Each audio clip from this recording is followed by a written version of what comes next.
Hello and welcome, everyone. Thank you for joining me on another episode of the F is for Effort podcast. I'm Jack Hayden. Okay, so have you ever had an interview that you were so excited for that you prepped and you had questions and you were just ready for this interview to go and you were so psyched up about it, then it went horribly wrong? Well, I have one of those experiences, and I'm going to share that with you today.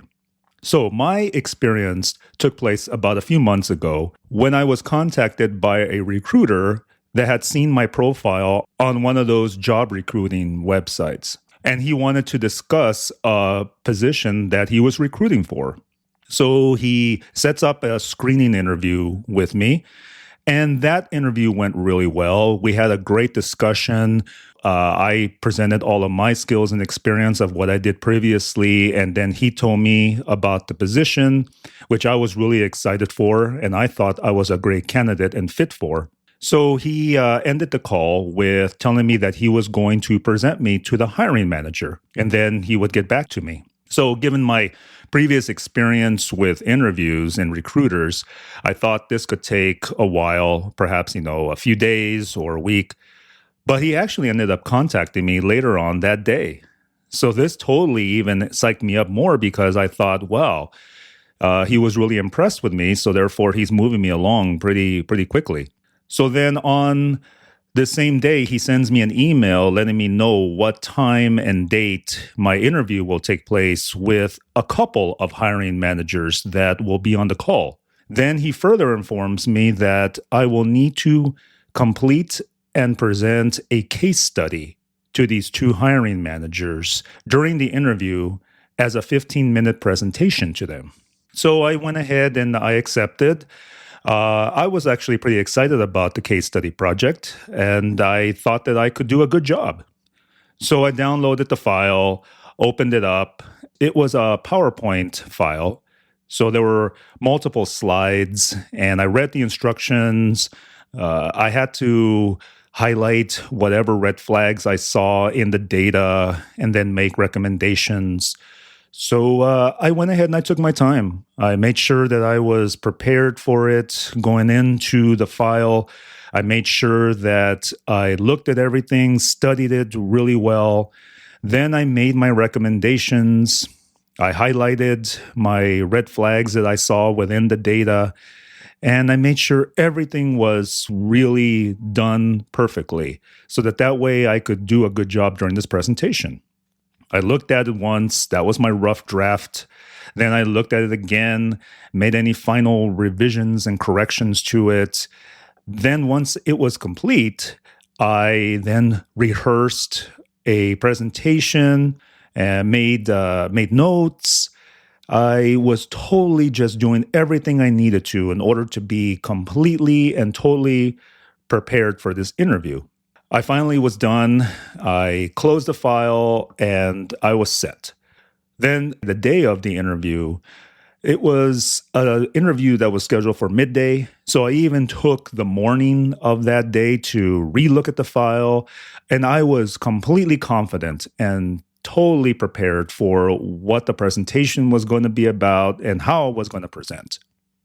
So even before the interview, because this was a Zoom virtual interview, I went ahead and I still went and I got that suit on and I had everything set out around me on my home desk here so that way I can be totally prepared, and I wanted to look as professional as possible. So I was set. When it was time for the interview, I logged on and met with these two hiring managers. And the first few minutes went great. We chatted, we got to know each other. They introduced themselves and told me a little bit about the position and what they do and what the company's about. And then I went ahead and I told them a little bit about myself and went into my skills and experience briefly. So then they transitioned into the presentation. They told me that they would mute themselves on the call and they would hold all questions until after my presentation was completed. So I totally was ready. So the first step that I took was to hover over to share screen to start the presentation. Well, when I did that, I clicked on share screen and nothing happened. Instead, a pop up message came up and said that security restrictions were in place, sharing screen was not allowed. Okay. So I thought, well, I've never seen that before. So I kind of exited out of the message because I thought it was an error. Then I tried again and nothing happened. Got the same message. So then I did it a third time, nothing. At this point, I'm thinking, okay, what's going on? I had never seen that before, and I had presented many times over Zoom or Teams, and never did I ever experience a message like that when I tried to share a screen. So I apologized to these two gentlemen and let them know that I was having an error message. So one said, well, perhaps maybe you need to click out of the file and then get back into it. Okay, so I did that quickly, got back into it, tried to share a screen, and nothing. Still got the same error message. So then I'm thinking to myself, okay, I'm getting a little nervous here because it's taking a few minutes now. And I'm thinking, okay, what do I do? So I quickly did click on the message that said my security restrictions were preventing me from doing it. So I clicked into it, which got me into another message that didn't make any sense to me. I think it was asking me to configure my settings in a way that would allow more access to the app.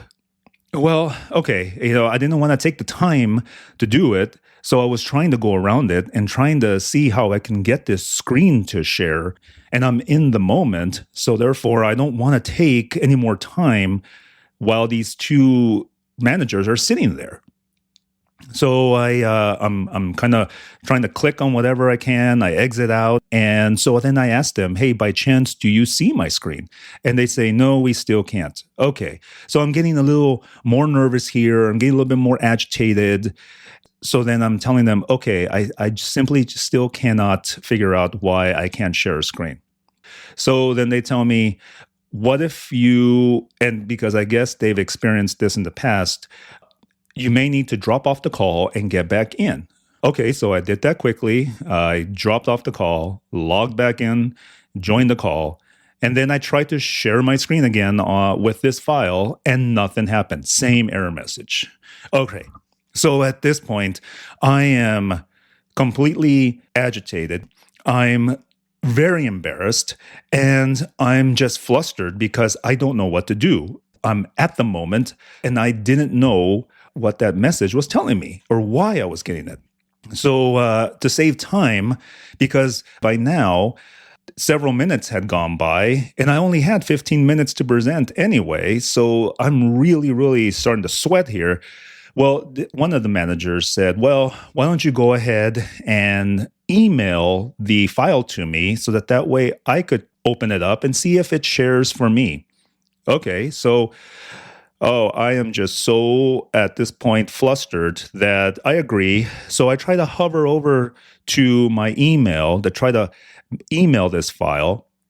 And at this point, I am so just nervous that my hands are uncontrollably shaking. I'm thinking, oh my God, I'm stressed out. So I'm guessing it's the stress, it's everything that's going on. My hands are uncontrollably shaking and I can't even type. So I kind of take a breath, I compose myself, and my hands are still shaking. So I'm trying my best to try to type this email out so that I can at least address it to the manager to send the file. And I finally do, but it just several minutes again have gone by and he gets the file. He tries to open it. And I'm thinking, well, let's see if maybe he also has issues with trying to share the screen. Well, he opens up the file and immediately shares the screen and we can all see my presentation. So I am now even more embarrassed. I'm more stressed out because he did it simply first try. And here I took what seemed to be an eternity to even try to share a screen. Well, What do I do at that point? Well, at that point in my head, I just wanted to click off the interview because I'm thinking, okay, I've looked like a complete idiot here, not even able to share a screen. I'm so stressed out that I'm thinking this is a lost cause. Well, I maintained my composure, took a deep breath, and just tried to get back into the mode of what I prepared for on this presentation. And that's what I did. And I simply started the presentation, went through and did everything as I had rehearsed and noted, and I made my recommendations. I did everything as I had prepped. I tried to just save myself that way. And perhaps maybe they would be impressed with the fact that even though I had this tech implosion that happened here, this disaster moment, that maybe finishing out the presentation would impress them, that I could still just carry on and finish in a professional manner. So they had questions for me at the very end. They were all very, very professional as well. They didn't make any comments about anything that had gone wrong, but they further followed up with questions about the presentation and what I had.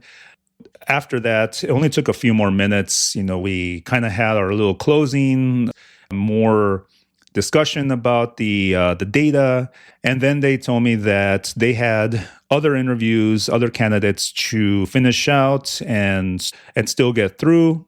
So I thanked them for their time, and I told them that I would be totally excited to move on to the next steps.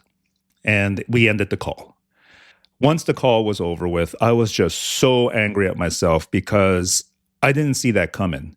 I never thought that I was going to have any type of technology issues that prevented me from just simply sharing a screen. So once I looked into it, apparently my computer had additional security settings in place that prevented me from sharing any type of material or any type of file over the Zoom call. Well, once I configured that, it took a few steps to configure the security settings. But then once I tried it, it worked for me. And so that was the issue. But I never was prepared for a moment like that when it happened during the actual interview, right at that moment, and I had no idea what to do. So I was so stressed out because I thought, well, there's no way that these managers are going to hire someone who can't even simply share a screen for a professional presentation. So that is what I experienced.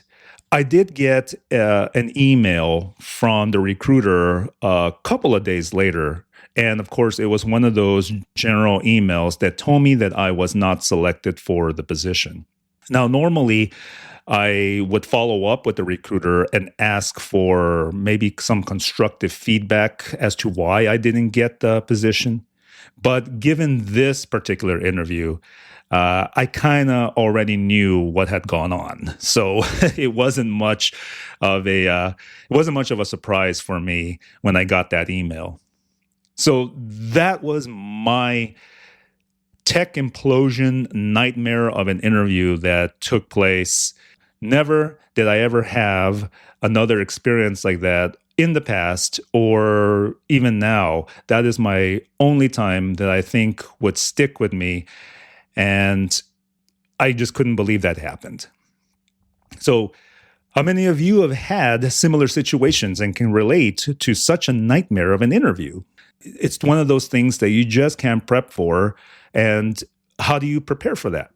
Well, you can prepare all you can for what you know and what you're going to, let's say, present or talk about for the interview. But when something like that happens, how do you finish out an interview that went so horribly wrong? Well, you just try to finish it out as best you can and try to look as professional as possible. Okay, so what are the takeaways from what I just shared with you? Well, first takeaway is that you gotta be prepared for the unexpected. Now, I know it's easier said than done because how do you prepare for something you don't know is going to happen? Well, you try to prep as best you can. So in my situation, when I think back about it, I could have set up a mock Zoom call with a friend or family member or someone who would have gone through the presentation with me, and I would have run into that issue at that time. Then I would have been prepared for the actual interview. Or I could have maybe looked at my security settings, looked through the app just to make sure that everything was smooth and everything was set correctly. It's one of those things that I know you may not be able to cover everything or know what to prepare. But in this situation, if you have something similar to what I had, a case study, something that you were going to present on an interview, then make sure that everything is okay when it comes to your settings on your computer and the app that you're using. The second thing is maintain your professionalism. Even though you may have the worst interview possible, everything goes wrong. Again, with my situation, the issue with the technology, whatever may happen, just keep maintaining your professionalism.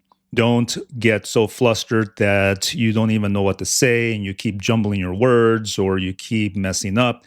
Just take a deep breath, take that time to take that deep breath, maintain your composure, and carry on as if nothing happened. Because you never know if these professionals, these managers, whoever's interviewing you may be impressed by the fact that you're able to still carry on with the rest of the meeting, discussion, presentation in a professional manner. Just keep that in mind. And just know that this is one bad interview and it's not how you usually carry on interviews. But everyone here and there will probably have some type of interview that didn't go as planned or expected. So if you can relate to my story in some way or another, then I feel your pain and I'm right there with you. And if you can't relate, then just be glad that you haven't experienced something like that. And perhaps maybe you'll take my tips so that way you never will have to experience a horrible nightmare interview. But if you do and don't get the job, just keep in mind that it's failed effort, life lived. Thank you for joining me today, and please don't forget to follow me on this podcast. I'm Jack Hayden.